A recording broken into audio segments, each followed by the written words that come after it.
Dans Colossiens chapitre 2, versets 16 à 17, Paul dit que le sabbat, c'est l'ombre des choses à venir. Ça veut dire que le sabbat, c'était dans le passé et que les chrétiens ne doivent pas l'observer.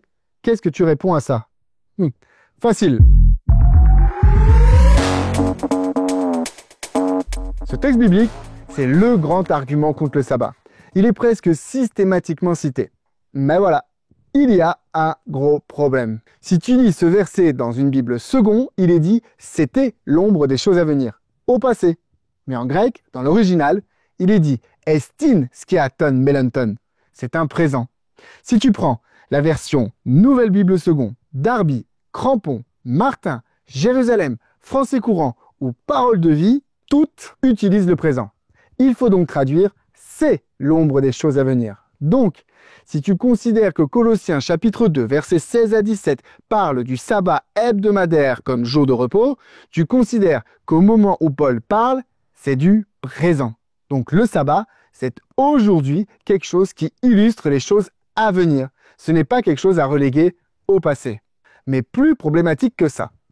Le texte ne parle pas du sabbat, mais des sabbats. Le mot sabbaton est un pluriel. Et la plupart des versions lisent que personne donc ne vous juge au sujet du manger ou du boire, au sujet d'une fête, d'une nouvelle lune ou des sabbats. Et ça fait toute la différence. Ici, le sabbat est associé aux fêtes et aux nouvelles lunes. C'est une ordonnance dans l'Ancien Testament de faire de certains jours des jours fériés, comme les fêtes et les nouvelles lunes. Et l'Ancien Testament appelle ça les sabbats. Ce qui le distingue du sabbat.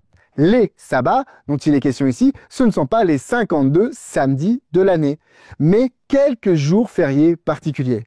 Et ça, c'est renforcé par le début du verset qui parle du manger et du boire. On n'est pas dans les 10 commandements ici.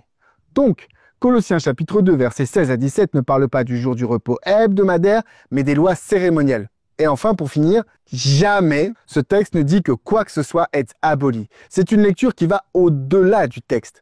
Ce que disent ces deux versets, c'est que personne ne doit juger. T'as entendu? Personne. Et ça marche dans les deux sens. Ceux qui pratiquent ne doivent pas juger ceux qui ne pratiquent pas, et ceux qui ne pratiquent pas ne doivent pas juger ceux qui pratiquent. Et il n'est pas question du sabbat hebdomadaire, mais de toutes les ordonnances qui sont comprises dans la loi cérémonielle. Le reproche de Paul, c'est pas de faire ceci ou cela, c'est de se faire critiquer par des rigoristes rigides qui ont une vision étriquée de la manière de pratiquer ces lois. Et d'ailleurs, Jésus lui-même, il a été victime de ce type de reproche. Paul dit que personne ne juge. Conclusion, on ne peut pas utiliser ce verset pour dire que Paul enseigne aux chrétiens à ne pas observer le sabbat des 10 commandements. Parce que 1, ce n'est pas écrit au passé mais au présent. 2, ce n'est pas le sabbat mais les sabbats. Et donc 3, ce texte est une invitation à ne pas se laisser critiquer par ceux qui ont une idée trop rigide de la manière de faire les choses et surtout qui en font une obligation de salut.